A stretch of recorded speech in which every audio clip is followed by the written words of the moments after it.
Assalamualaikum warahmatullahi wabarakatuh. Selamat sore kepada Ibu Widya Mulia selaku dosen pengampu Business Feasibility Study. Kami dari kelompok 3 ingin mempresentasikan mengenai analisis studi kelayakan bisnis pada jajanan tradisional UMKM Pisang Molen. Di sini kami beranggotakan saya sendiri Daniel Febriani Saruna dengan MPM akhir 227. Saya Suci Puspitasari dengan nomor akhir 228. Saya Naila dari Sabrina dengan MPM 121. Lalu saya Muhammad Ferdian Salif Akbar dengan MPM terakhir 128. Baik, langsung saja kita masuk ke materinya. Oke, pertama ada latar belakang, ini mana UMKM adalah sebuah bisnis atau usaha produktif yang dijalankan secara perorangan, kelompok, rumah tangga, atau badan usaha kecil yang memenuhi standar sebagai usaha mikro. Jadi bisa disimpulkan bahwa UMKM ini sebagai sebuah bisnis yang dikelola oleh masyarakat dari kalangan menengah ke bawah. Selanjutnya, uraian kegiatan usaha.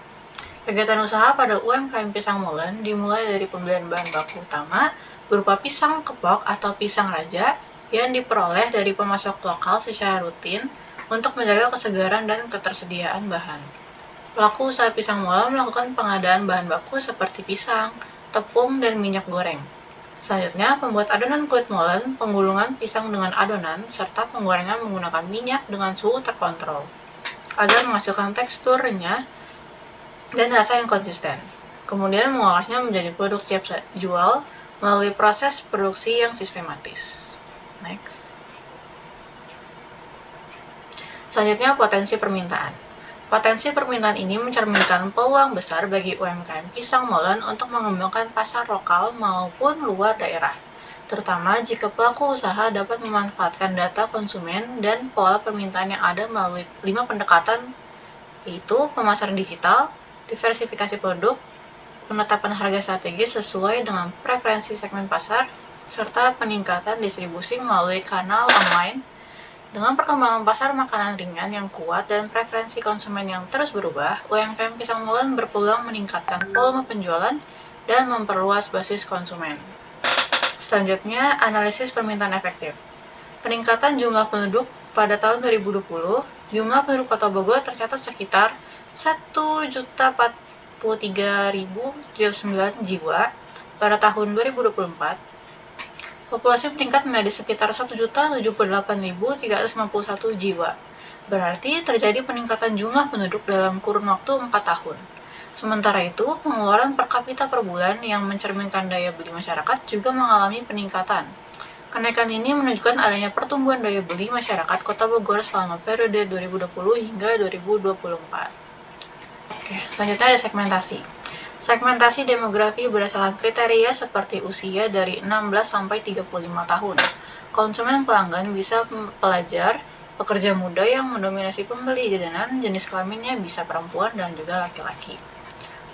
Segmentasi geografi fokus pada wilayah perkotaan Bogor dan wilayah Bogor dengan populasi 5.000 jiwa. Segmentasi psikografis menargetkan konsumen berdasarkan gaya hidup, kepribadian, ketertarikan, dan nilai mereka terhadap cemilan praktis dan renyah dengan rasa autentik pisang lokal.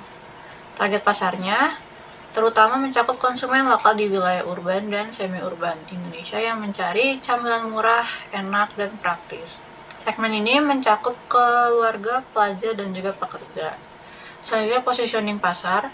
Positioning produk UMKM Pisang Molen menempatkan camilan ini sebagai jajanan pasar autentik yang membedakannya dari kompetitor melalui kualitas bahan pisang raja premium, varian rasa unik, serta kemudahan diakses di lokasi ramai. Next.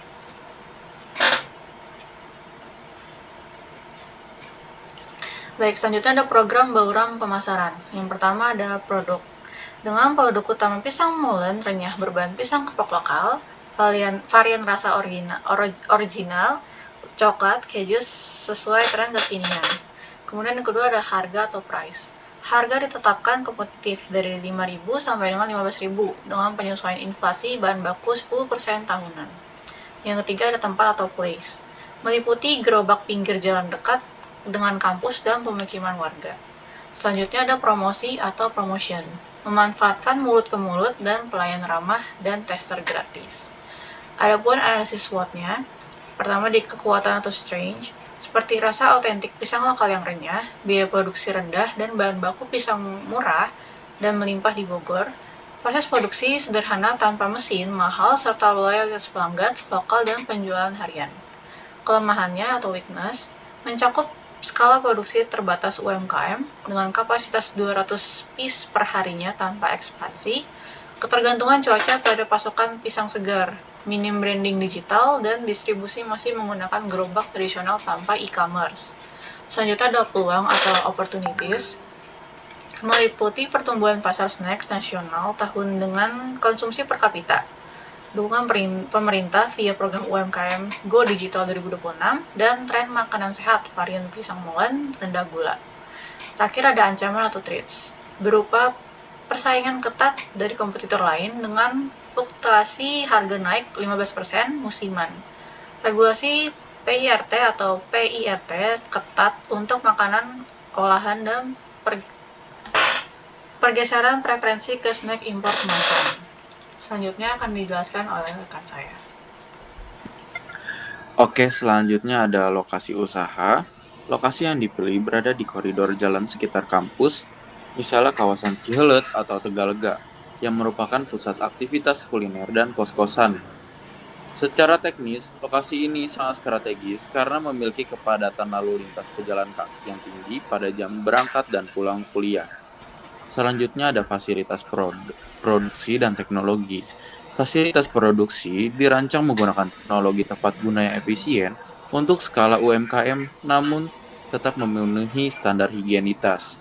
Peralatan utama meliputi mesin penggiling adonan, manual atau elektrik, pasta maker, untuk menghasilkan ketebalan kulit molen yang konsisten. Kompor gas tekanan tinggi atau high pressure agar suhu penggorengan stabil, serta wajan stainless steel besar.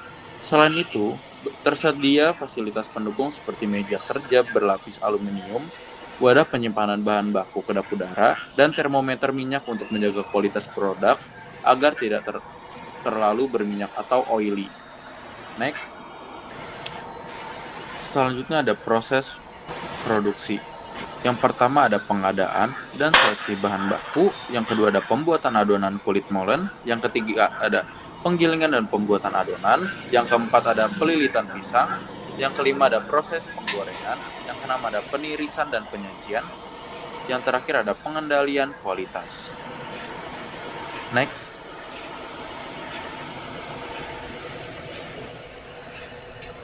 Selanjutnya ada struktur organisasi usaha. Usaha pisang molen ini menggunakan struktur organisasi sederhana atau struktur lini yang bersifat mandiri, di mana pemilik usaha memegang kendali penuh atas seluruh fungsi manajemen. Meskipun dijalankan secara mandiri, pembagian fungsi kerja tetap dilakukan secara sistematis berdasarkan alokasi waktu operasional. Lalu ada jenis dan biaya perizinan usaha. Biaya berkisar 0 atau gratis sampai dengan 500.000, tergantung skala usaha dan klasifikasi resiko usaha yang berfungsi sebagai identitas usaha sekaligus pengganti beberapa dokumen perizinan dasar seperti surat keterangan usaha. Pelaku UMKM, termasuk UMKM pisang molen, wajib memahami bahwa setiap usaha yang melakukan kegiatan ekonomi di Indonesia harus memiliki perizinan legal agar operasinya sah di mata hukum. Next. Bentuk badan usaha. Yang pertama, bentuk badan usaha. Yang kedua ada legalitas usaha atau NIB. Yang ketiga ada perizinan pendukung. Yang keempat ada tujuan kepatuhan hukum. Yang kelima ada implikasi terhadap pengembangan usaha. Jumlah, jenis, dan biaya tenaga kerja. Usaha pisang molen dijalankan oleh satu orang tenaga kerja, yaitu pemilik usaha sendiri, yang tergolong sebagai tenaga kerja terampil karena menguasai proses produksi serta pelayanan kepada konsumen. Meskipun tidak memperkerjakan karyawan eksternal, dalam perhitungan keuangan tetap dialokasikan biaya tenaga kerja berupa upah pemilik yang disesuaikan dengan standar upah UMKM sektor kuliner atau upah minimum regional setempat. Untuk menjaga keberlanjutan operasional dan kualitas pelayanan, jam kerja diatur secara proporsional dengan memperhatikan kesehatan dan produktivitas pemilik sebagai pengelola tunggal. Next.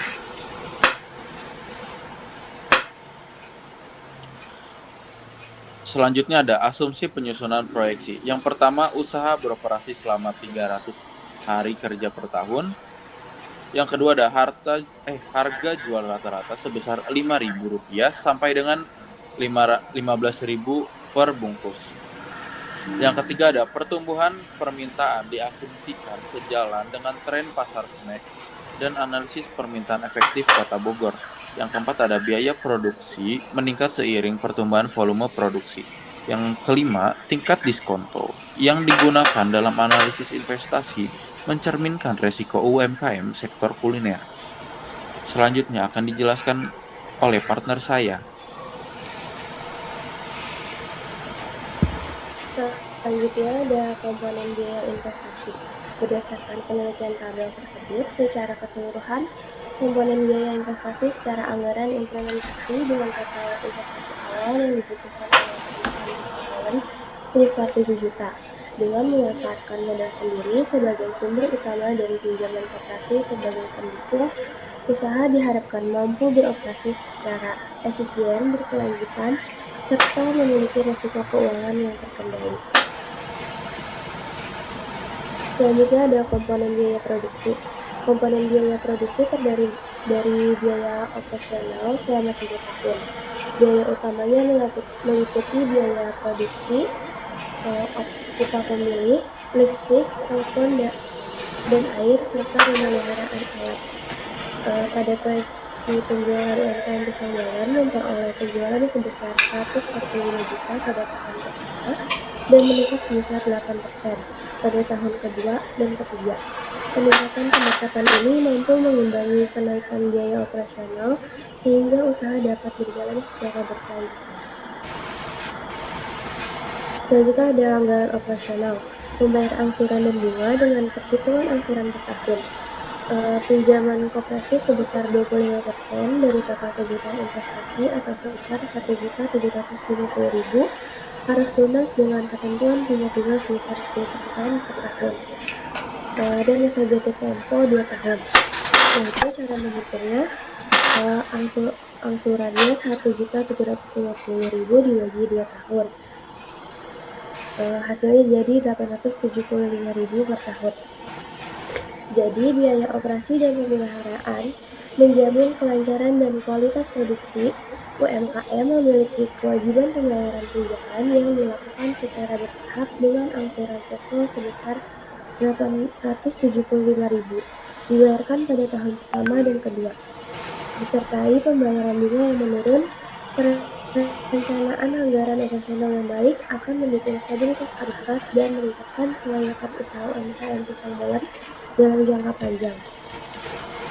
Selanjutnya ada proyeksi laba rugi. Penjualan mengalami peningkatan dari 145 juta pada tahun pertama menjadi 169.128.000 pada tahun ketiga. Sementara itu, total biaya juga meningkat, namun masih dapat dikendalikan sehingga usaha tetap menghasilkan EBIT yang positif dan cenderung naik setiap tahun. Setelah memperhitungkan beban bunga dan pajak sebesar 10%, laba bersih pada UMKM Pisang Molen sebesar Rp29.238.900 pada tahun pertama, kemudian meningkat sebesar Rp32.742.942 pada tahun kedua dan sebesar Rp36.552.711 pada tahun ketiga. Selanjutnya ada proyeksi arus kas. Surplus kas diperoleh setiap tahun menyebabkan saldo kas akhir terus bertambah dari Rp34.097.7.233 pada tahun pertama menjadi Rp64.858.509 pada tahun kedua dan Rp103.784.593 pada tahun ketiga. Oleh karena itu, UMKM Pisang Molen memiliki kapasitas yang berintegrasi penting dalam pengambilan keputusan keuangan dan menilai kelayakan pengembangan usaha di masa mendatang. Selanjutnya akan dijelaskan oleh Natal. Di sini ada analisis kelayakan investasi. Berdasarkan analisis kelayakan investasi yang dianalisis menggunakan NPV, IRR, dan payback period dapat disimpulkan bahwa usaha dinilai layak secara finansial apabila menghasilkan NPV positif sebesar 66.585.011 setelah mempertimbangkan diskon cost sebesar 12,3 tahun masa operasional. Selanjutnya ada IRR mencapai 458,55% yang lebih tinggi dari tingkat bunga pinjaman. Serta payback period atau PP sebesar 0,22 yang relatif singkat hanya membutuhkan waktu sekitar 0,3 tahun atau kurang dari 4 bulan.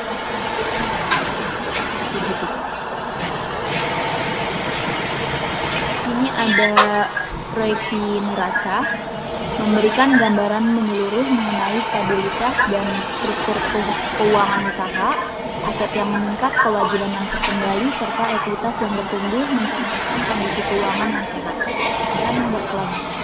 Peningkatan total aktiva lancar didominasi oleh pertumbuhan saldo kas yang signifikan, yang dimana kas meningkat dari 30 juta pada tahun pertama menjadi sebesar 103.784.553 pada tahun ketiga. Nilai aset tetap bersih terus menurun akibat akumulasi pemasukan. Posisi likuiditas perusahaan tetap terjaga dengan sangat kuat karena akumulasi laba yang dikonversi menjadi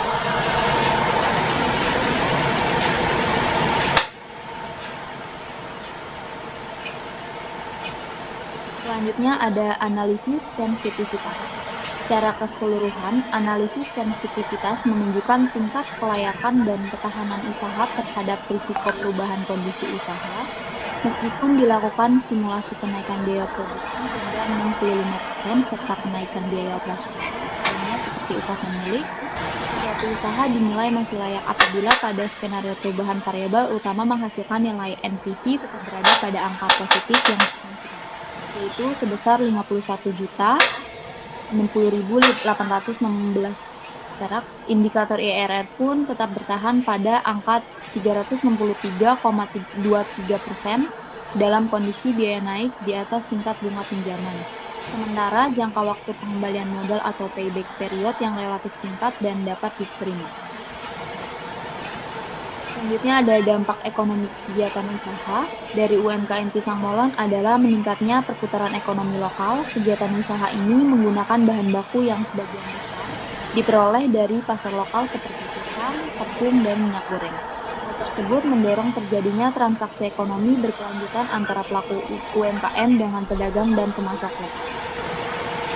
Dampak lingkungan kegiatan usaha dari aspek lingkungan UMKM, Pisang Molen memiliki dampak yang relatif rendah karena proses produksinya sederhana dan berskala rumah tangga.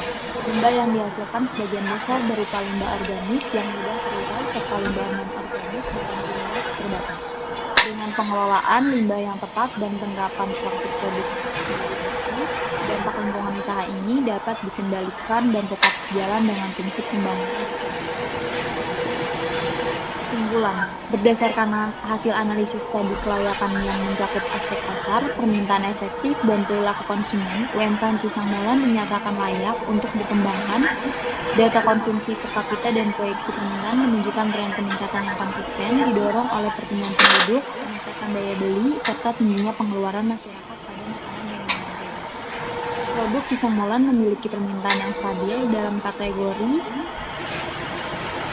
makanan ringan dengan frekuensi konsumsi yang tinggi dari sisi pemasaran hasil analisis SP atau segmentasi, target pasar atau positioning menunjukkan adanya pasar yang jelas dan berpotensi berkembang terutama dengan dukungan pemasaran digital, sehingga usaha ini memiliki prospek yang menjanjikan dalam jangka panjang.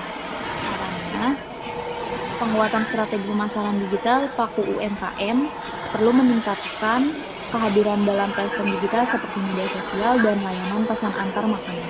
Strategi ini penting untuk memperluas jangkauan pasar mengingat pola konsumsi masyarakat ini semakin beralih pada pembelian berbasis aplikasi. Kedua, ada inovasi produk dan diversifikasi varian.